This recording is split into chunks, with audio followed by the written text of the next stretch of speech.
हर हर महादेव, श्री शिवाय नमस्तुभ्याम। भक्तों, आशा करते हैं आप सब स्वस्थ होंगे और स्वागत है आपका अपने YouTube चैनल में।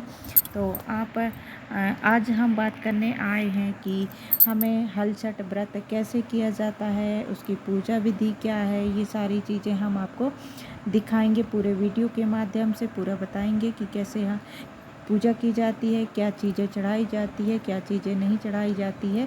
वो सारी चीज़ें हम आपको बताएंगे। हलचट व्रत शुरू करने से पहले कथा में क्या क्या लगता है व्रत में, वो सारी चीज़ें बताने से पहले आपको हलचट व्रत की ढेर सारी शुभकामनाएं। और आपके परिवार पर, आपके बच्चों पर, आपकी संतान पे भगवान भोलेनाथ, कार्तिकेय भगवान, गणेश भगवान और बलराम भगवान आपके बच्चों पे अपनी कृपा दृष्टि बनाए रखें। सभी के पुत्र संतान सुरक्षित रहें, भगवान भोलेनाथ से मेरी यही कामना है। और हम आगे व्रत शुरू करते हैं, कथा शुरू करते हैं और बताते हैं कि क्या सामग्री लेना चाहिए, क्या नहीं लेना चाहिए, किन किन चीज़ों की सावधानी हमें रखनी चाहिए और मैं कैसे पूजा करती हूँ वो आपको मैं दिखाऊंगी आज वीडियो के माध्यम से। अगर आपको जानकारी अच्छी लगे तो लाइक कीजिए, कमेंट कीजिए एंड सब्सक्राइब कर लीजिए चैनल को, और बेल आइकन घंटी है उसको प्रेस करना मत भूलिएगा। तो चलिए शुरू करते हैं। शुरुआत से हम आपको दिखाते हैं कि कैसे आपको पूजा विधि करना है। और आज भगवान बलराम का, कृष्ण भगवान का जो बड़े भाई हैं बलराम, उनका जन्मदिन के उपलक्ष्य में ये छठी व्रत किया जाता है। और 2 दिन बाद फिर श्री कृष्ण जन्माष्टमी का व्रत किया जाता है। तो हम आगे की विधि बताते हैं आपको। इस व्रत को भादों के महीने में कृष्ण पक्ष की षष्ठी को किया जाता है।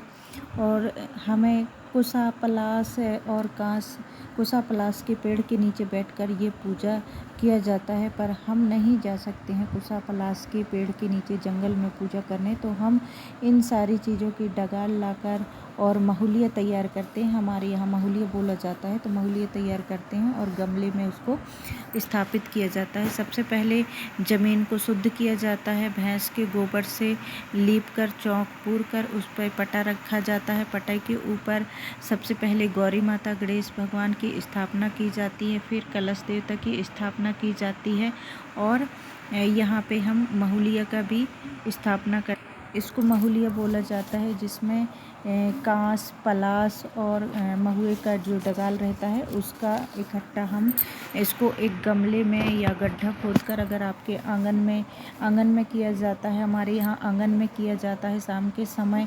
अगर आपके वहाँ आंगन है, कच्ची मिट्टी का है, तो आप वहाँ गड्ढा खोद के इसको गड़ाया जाता है। अगर वहाँ पे नहीं कर सकते हैं, आपका पक्का है आंगन, तो आप इसको एक गमले में व्यवस्थित कर लीजिए और इसको पटे पे स्थापित कीजिए। और महुलिया माता को, हरछठ माता को सारा श्रृंगार अर्पित किया जाता है। और जो भी हम फल फूल मिष्ठान जो भी लाए हैं वो सारी चीज़ें हम यहाँ अर्पित करते हैं। बहुत विधि विधान से पूजा करते हैं। और यहाँ पे हम गौरी माता की पूजा करते हैं, गणेश भगवान की पूजा करते हैं सबसे पहले, फिर कलश देवता की पूजा करते हैं और हलछठी माता की पूजा करते हैं। उसके बाद हम जो भी चीज़ें लाए हैं उसको चढ़ा देते हैं और फिर हलछठ व्रत की कथा कहते हैं, सुनते हैं।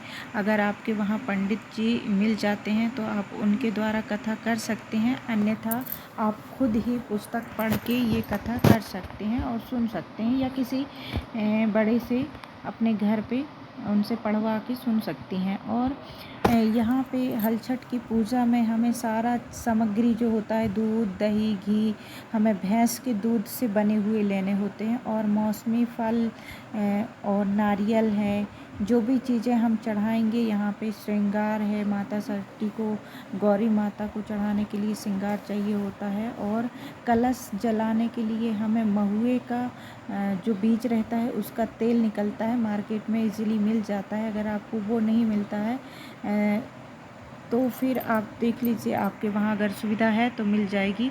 और महुए का जो बीज रहता है उसका तेल भी मिलता है मार्केट में। और या फिर आप भैंस के दूध से बने हुए घी का को ले सकते हैं।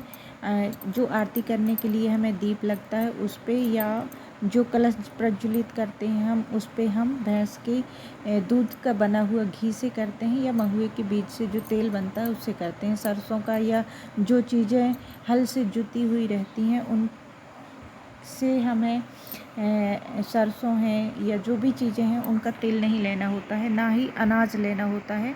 जो बिना जोते हुए ज़मीन का रहता है वहीं से हमें सारी सामग्री लेनी होती है। 6 प्रकार का अनाज लेना होता है, 6 प्रकार का अनाज समर्पित किया जाता है यहाँ पे हलसठी व्रत में। तो मार्केट में सारा इजीली पैकेट मिल जाता है, तो आप वहाँ से लाके पूजन कीजिए बहुत विधि विधान से, भाव विभोर होकर सारी चीज़ें। और यहाँ हम जब हवन करते हैं तो हवन में भी हमें महुए का ही प्रयोग करना होता है। हम महुए को धो के रख लेते हैं और फिर उसी से हम हवन करते हैं। और हवन सामग्री से हमें हवन नहीं करना होता है, महुए का ही जो रहता है फूल रहता है उसको ही हवन करते हैं, उससे ही, या भैंस का घी है उसको मिक्स करके, या फिर आपको महुए के बीज का जो तेल रहता है उसको मिक्स करके और हम उसी में हवन कर लेते हैं। और यहाँ पे हम 6 टुकनियाँ चढ़ाते हैं, 6 महुए के पत्ते के दोने बनाकर हम दोने पे प्रसाद रख के और यहाँ छठी माता को समर्पित करते हैं छठी पूजा में। और फिर जो 6 टुकनियाँ हम चढ़ाते हैं उनको कन्याओं को बांट देते हैं और बाकी लोगों को भी प्रसाद वितरण कर दिया जाता है। यहाँ पे इस तरीके से हम पूजन करते हैं। और आगे जो भी हमने श्रृंगार का सामान लाया है छठी माता को, गौरी माता को, हलछठ व्रत में सारा चीज़ 6 चढ़ाने का रहता है, तो हम 6 की गिनती में सारी चीज़ें, 6 प्रकार का अनाज हो गया, 6 प्रकार के फल हो गए जो हमें चढ़ाने होते हैं, मौसमी फल हो गए या जो भी आपके पास है, 6 अनाज चढ़ा दिया वही काफ़ी होता है। और आपकी इच्छा के अनुसार आप चढ़ा सकते हैं। और खाने के लिए आपको जो भी आप ले सकती हैं फलाहार में शाम के समय वो आप ले सकती हैं। आप चाहें तो केला लीजिए, सेब ले लीजिए, या मार्केट में जो कुसा का चावल रहता है, पसी का चावल बोलते हैं जिसे, पसी के जो चावल होते हैं जो जुते हुए जगह से खेत का नहीं होता है, वो कहीं पे ऐसे जहाँ पे बोया नहीं जाता है वहाँ पे उग जाता है अनाज, और फिर उससे हम निकालते हैं, वो होता है बिना जोते हुए का। ये चावल जो पसी का मिलता है मार्केट में इजीली मिल जाता है, आप वो लेके उसका खीर बना के आप खा सकती हैं या फल फूल लेके खा सकती हैं। मैंने जब से व्रत धारण किया है तब से मैंने कुछ भी नहीं लिया हुआ है। मैं रात के समय एक महुए का दाना चबाकर और भैंस का जो दूध होता है उसको गरम करके पीकर और फिर उससे अपना प्राण कर लेती हूँ और दूसरे दिन भोजन ग्रहण करती हूँ। कई लोग हैं कि इस चावल का भोजन बना के खा लेते हैं या खीर बना के खा लेते हैं या फिर फल फूल खा लेते हैं, तो मैंने शुरू से कुछ भी नहीं खाया हुआ है, तो मैंने अभी भी नहीं खाती हूँ। बहुत साल हो गए हैं मुझे ये पूजा करते हुए, तो मैं महुए का एक दाना चबा लेती हूँ या फिर उसी में दूध में डालकर एक दाना हम खा लेते हैं, क्योंकि हमें महुए का इस कथा में व्रत में लिखा हुआ है कि जो माता थी सुभद्रा थी और द्रौपदी थी उसने ये व्रत किया हुआ था, तो उन्होंने जंगल में, बियाबान जंगल में रहते हुए कुसा पलाश के पेड़ के नीचे वायु और पानी और महुए का भोग मतलब खाकर व्रत किया था। तो उसी प्रकार ये व्रत है जो भी हम करते हैं, जितनी हमारी साधना शक्ति रहती है उतना हम करते उसके हिसाब से हम कर लेते हैं। अगर आप नहीं रह सकते हैं, पहली बार रख रहे हैं, तो आप फल फूल ले लीजिए शाम को, या पसी का जो चावल रहता है उसकी खीर बना के आप ले सकते हैं, पर उसमें होना चाहिए भैंस का दूध होना चाहिए। अगर आपके वहाँ मिल जाता है तो आप भैंस के दूध से ले सकते हैं और फिर या फिर आप फल फूल ले सकते हैं। इस तरीके से हम पूजन करते हैं, 6 की परिक्रमा करते हैं, 6 महुए हाथ में लेकर उसकी परिक्रमा करते हैं और हवन भी करते हैं। तो हम महुए का ही हवन करते हैं। हम जो हवन की सामग्री रहती है उससे हवन नहीं करते हैं हमारे यहाँ, जो महुए का दाने रहते हैं, फूल रहते हैं, उन्हीं से हम हवन करते हैं। तो मैंने उसी का हवन किया हुआ है और बाकी मैंने आपको सारी जानकारी आपको दे दिया है। तो अगर आप कुछ रह गया है, छूट गया है मेरे यहाँ ऐसे करते हैं पूजा, तो मैं जैसे बता रही हूँ और आप भी कीजिए। भगवान भोलेनाथ, कार्तिकेय भगवान, कृष्ण भगवान और बलराम भगवान आपकी सारी मनोकामना पूर्ण करें और माता पार्वती, कृष्ण भगवान,